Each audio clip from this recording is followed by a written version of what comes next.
folks, Karl Braun here, Uncivil Revolt, and we're in Chicago. Got some young gentlemen here I'd like to introduce. A band's called Fools Brew. These are local guys, and they've got some experience, but basically these gentlemen have been on the road a little bit. They have, they've seen what the scene has to offer. We're actually in the studio that they're recording their upcoming album at, which is going to be something special. We'll talk about that, but we're going to first start with the band a little bit, introduce the gentlemen. We're going to start over here. Diggs. Diggs McNasty. Yep, introduce yourself to the folks and say what you do. What's up, guys? Diggs McNasty, guitar player, Fools Brew. That's all I got for you, unless you want anything else. Guitar, that's it. Yeah. Rock on. There you go. All right, and then we got Jared over here. He's Mr. Vocal. Yes, I do the vocals. Generally, I like to say that my position is that I'm the great big mouth. Don't take that personally, folks. Okay. That's probably the girlfriend call right there. Anyways, folks, there's actually right there we have This is Corey Cormander. Cormander. Yeah. He slaps the bass. Yeah. Slap at the bass man. Couldn't be with us today, but Well, he's here. He's with us in spirit. in spirit. Yeah, We'll go with that. Yeah, And in technology. yeah. It's actually FaceTime. He's just holding that pose for you guys. He's very good. And then Timmy D. There we go. And Timmy, introduce Timmy, yourself. I'm the man behind the skins that plays the drums. He plays the skins. Smashes. There you go. I think we'll leave that one alone with the big mouth and the other commentary. It's good to wrap up, but basically what we've got here is a very talented young group of gentlemen, and their first album came Who out. are you calling young? Not this guy. He's old. You know, relatives. A talented young group of gentlemen and Timmy. There you go. Yeah. One old son of a bitch. Now that's much better. One crazy motherfucker and two dudes. There you go. There it is. Douches over here. Now, you guys want to talk a little bit? Let's start with the first album. And kind of what brought you guys together to create that, and the process that got you there. And I'd say, maybe I'll pick on you guys. Well, we're gonna start. There you go. Let's start with the vocalist there. We got together 2010. Yeah, about 2010. And started kind of, hacking around. He and I have known each other since we were, like 6 or 7. So you guys are jamming about 8. Yeah, right. It's been going for a long time. There you go. Corey almost then too, and then these two guys met in college, and we'd kind of been screwing around with a different, bass player and drummer for a while. It didn't really work out, and called Corey, and then I remember him being like, "Oh yeah, no, this guy is like a really good drummer." I was like, "Okay." So then we had practice, and he came over and played. And we did like one song. I was like, "Okay, I guess." That works. We're in. My audition wasn't really an audition. It was you play one song. He's like, yeah, you're good. Yeah, You're cool, man. It's better than our. we like it. I mean, we'll take you. You're in.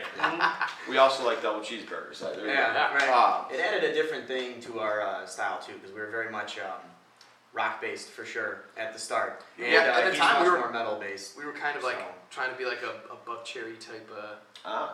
What are those your roots? Are you more of a hard rock than metal, or what do you guys? What do you guys? It's a good top mix. 2, top 3, man, and they change for everybody. I mean, yeah, they change all the time. It's what a do good you jam mix. to when you're fucking pissed off? When I'm pissed off, it's What don't I do? definitely Pantera, Slipknot, Lamb of God, There you go. Avenged Sevenfold. That's my tops right there, I would Very say. nice, very nice. Yeah, definitely, obviously Pantera. Yeah. I mean, it was I all hear, I like that. There's a big Pantera theme, and that's. We like them. Well, I mean, that's not just well established. That's an epic rock and roll, historic band that.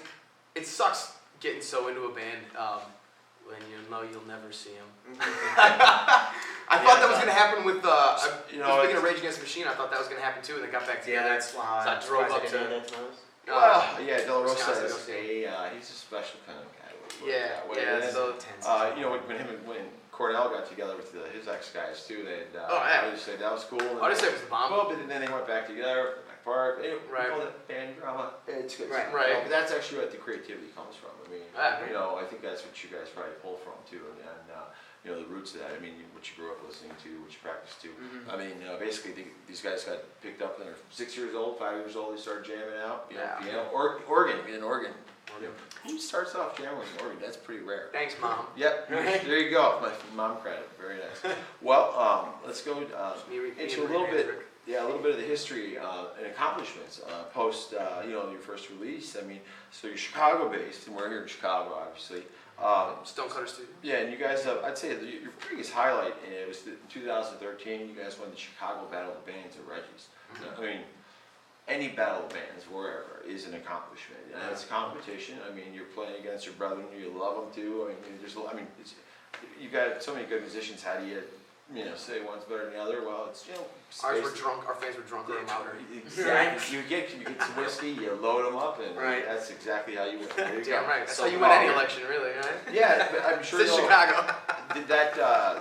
that accomplishment, though, I mean, that creates a level of pride. I'm sure that helped push you guys along. I mean, you guys have seen some dark days, I'm sure, and some really rough shows. Like, the shows where basically just your girlfriends are there, and that's it. And the band that opened, your girlfriend's got pissed and left. Yeah. Sometimes those bands don't stick around for you either, and that's some of the battle as well, which is really shitty. Yeah, and in today's market, I mean, you see some tough shows, and the key is that it's grouping together, it's fighting, it's uniting, and that's kind of one of the things we do with Uncivil Revolt. It's based to push local music from a worldwide perspective, but bands, musicians need an icebreaker, somebody that's going to plow through the bullshit, and if you guys have a clean wake to ski behind, let's say, put it that way.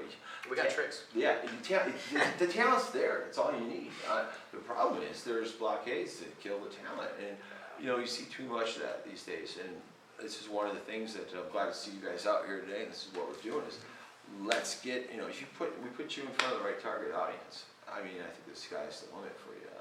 Obviously, you guys have already proven that, and they've been done a circuit too, and they've been around Detroit, Indy, Cleveland, Columbus, Pittsburgh. The beautiful industrial Midwest. They've left the block a few times.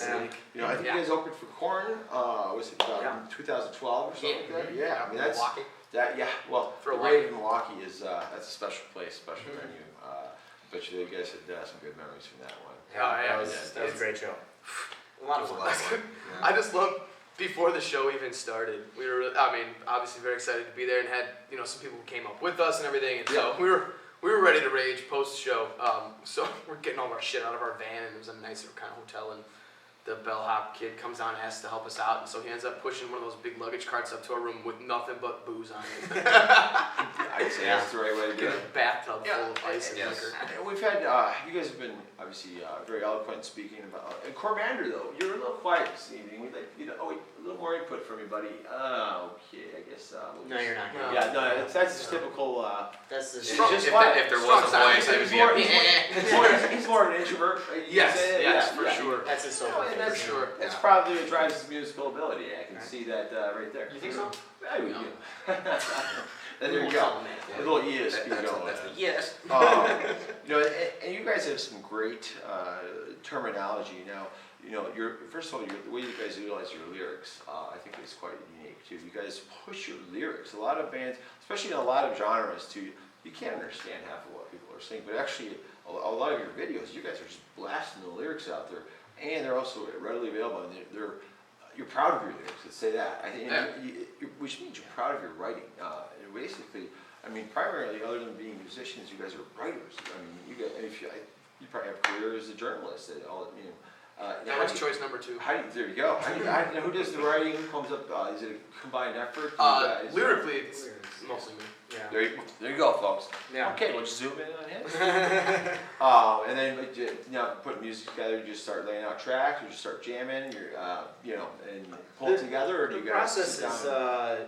The process is, I think it works really well for us. It really stems from a theme or idea. So, if it's a riff that, I'm just sitting around, dicking around practicing, and I come up with a riff that I think is kind of cool, and then I'll play it for the guys. And usually it's like in a rehearsal, and I either get the head nodding or Timmy just kind of starts playing, and I'm like, all right, so this obviously works. But if they're just kind of sitting there like, yeah, it's all right, then, all right, fuck it, it's not going to work. You know what I mean? Throws a stick at But, you. right. But that or, if he's like, I came up with this cool phrase that I think is a cool theme for a song possibly, then he'll tell me that, and we'll start kind of, thinking about what kind of riff could be underneath that, or what could really drive that theme forward, and then, it all just kind of stems from that. And it's usually just sitting down, jamming, like I said, you know, I'll be like, hey, what do you think of this riff? Cool. All right, let's jam on it, just repeat, see where it goes from there. It's very dynamic. Yeah, It's absolutely. not, hey, we're going to sit down and, you know, note everything. It's go with the flow. No, it's what feels right. It's from the heart type music. And that's the thing too, like it'll start maybe with a lyric idea or a theme, but then it's not like I'm writing lyrics like right away. A lot of times it's then trying to find a good vocal line, and then because I write a lot, so then it's taking stuff I maybe already have and you know changing it to fit this specific song because I think this part will work and here. everybody's adjusting with you on that a little bit too, and kind of you know, I mean, in that type of system, I'm going to assume you guys have a ton of material that you're just waiting to record. I mean, or there's also, I mean, it's not to develop, but it's in the cloud. There's a lot of ideas, but we're very selective because you know we want to put out the best product possible. You know, there's plenty of riffs that I've come up with, we've written songs for, and just we're like, it's just not as good. As the rest. It's songs that we've written and that we've even played live too. That eventually we were just kind of just scrap. You know, I mean, what works? It's not even with a B side. I mean, if you see your fans jamming away, some horns up in the air, you know it's working. Or even ones we wrote and then we got a little heavier and we're like, fuck, it just doesn't fit anymore. You know, it's just not who we are right now. And then we'll go right into that. I mean, you guys are developing a very a wide-based genre, but it's it's applicable to a lot of fans of music, I think, and that's the wonderful thing is that you're not pigeonholing yourself in one. We're not. You guys. It's a dynamic sound. It's developed well, and I think it's the antithesis of commercial bullshit, but it's a little fight commercial bullshit, but it's original and it's wide-based audience group, and I think that's what's going to drive your future. I mean, your fan base. Let's say this. You've got a lot of bands that if you're just let's say a real hard death thrash band, you've got a limited. Limited fans. But there's nothing wrong with hard death thrash. I love exactly. I love it. Your pool is a little smaller. You guys are jumping into a pretty big pool. And speaking of jumping in pools, let's talk about the reason we're in the studio here. These gentlemen right now are actually recording their second DP, and there's it's basically we're gonna keep it on the down low, build the suspense a little bit, but let's discuss it a little if we could. I mean, what should your fans expect? What kind of sound changes are you making? What are you doing? Harder, heavier, faster. Better than the last album. Harder, heavier, faster. I love it. Harder, better, faster, stronger. That sounds like more facial hair. More facial hair. Right. Than the first time around. It's definitely I think a little bit more raw. Any changes in percussion? A little more tambourine. Yeah. Cowbells. More cowbells is the key of it. More cowbells. I've gone completely Latin style, so shaker, rib, timbali, These are they also do stand-up comedy. They'll be opening next week at it. My name is Jeff. There you go. That's actually the lead guy right there. Yeah. But he's still quiet though. He writes all the jokes. So what's your progress as far as that is going? You guys are halfway through, and when are you looking to release? If that's publicly available, like when are your fans looking to see new material? It'll be sometime early next year. Yeah, early 2016. We're taking our time with this one for sure. We want to make sure that this is the best thing we can do. We're really experimenting with a lot more stuff, just extra nuances to make the music, tonally right and just feel right and all that stuff. And you're talking about styles and if things change. I mean, we never really did thrash stuff before. Timmy's a big, he's grown up on thrash metal, big Metallica fan, and this time around, I know specifically there were a couple songs. We were kind of just like, hey man, let's just try to write something a little bit faster so you can show off some of that stuff. And it clicked right away. We still had the same overall feel. Groove is easily the most important thing for us. Absolutely. No matter what you're talking about that Pantera influence. I mean, shit, it's the thing, man. It's got to be heavy and fast, but it still has to groove. It can't just you have to be able to bob your head to it. Yeah, Just lose your mind to the chaos. You want fists racing in there. Right. And I like what you said. You're putting a lot of time into it too, and that's one of the key elements. Obviously, is the studio you're doing that in. Stonecutter and this is an amazing facility. It's an incredible place. It is kind of a niche. You don't really see a lot of places like this. it's off the grid, and you've got some quality folks here too. I mean, you're Yeah, enjoying your Chris. experience. Chris Nemes is Yeah. man, and he's pushing us. He's which is pushing us awesome. like we haven't been pushed before. That's the cool thing too. We're Yeah. talking about taking our time, and You we're used to see like him coming usually- in with something finished, you know, and then Laying it down, get out as quick as we possible. lay it down. All right, cool, and then he's like, I don't know. Like, maybe not. experience, like Let's you try guys this, will let's do drive that. it. And that's- Yeah, exactly. He's a sheep herder. He's going to be pushing you guys and driving you guys, and I think that's what's going to really have a good influence as far as what actually when your releases come out. It's going to Yeah. be amazing. Now's the time to hype it. That's pretty much I think what we're going to accomplish here today. And that's the thing too, man. Yeah, it's not just hitting the notes and the rhythms and everything. It's getting the performance. It's getting the attitude. Well, I mean, no comment. No, he's good. He's good. But sitting back in my hole over here, and doing the same verse line like 15 times, trying to like, That's it. I'm waving my arms, acting like a weirdo. Nobody can see me except for him from the camera. Yeah. But you get that. I mean, in every instrument, but you kind of have to almost act like we're up, halfway through a set, sweating our ass off. Absolutely. 3 beers deep, just Yeah. trying to. Well, you guys are the drummer who will play the same way for one fan or 1,000 fans to the audience. I don't think you guys are playing for the love of music, and that's what Big time. you guys are doing here right now. I think that's why you're spending that time and that quality. And I mean, it's proven itself too in your past. I mean, winning a battle band, it's a big thing. I mean, there's battle bands in every city, but it just shows that you've pushed, you've kept it going, and what I see here today, I mean, I think that the careers for all you guys are going to continue that success path. It's going to be amazing. I'm excited to hear your new material. It's going to be released, here's a quick question, kind of like me to finalize with Fools Brew. Where does that name come from? How's it derived? Well, we're a bunch of idiots to start off with, so it doesn't help. Commander, did you come up with the name? No. He was an inspiration. Let's say that. Okay, there you go. It was. We It's a unique name, played. that's We why I played asked. 2 or 3 shows when we first got together, with no name. No, we came up with it for the first show. Well, we didn't have a name. that first main show. You actually played a show with no name. No. We played That's a what I couple was of gonna say. garage shows. Sure, with no, I like that. I guess that counts. We We're just here to jam. We have no name. we Yeah. were sitting over at his place because we played at First a big venue one. by his house or whatever. It's our first show. At an actual Not venue or Joliet. whatever. That's a thing. And, That's a thing.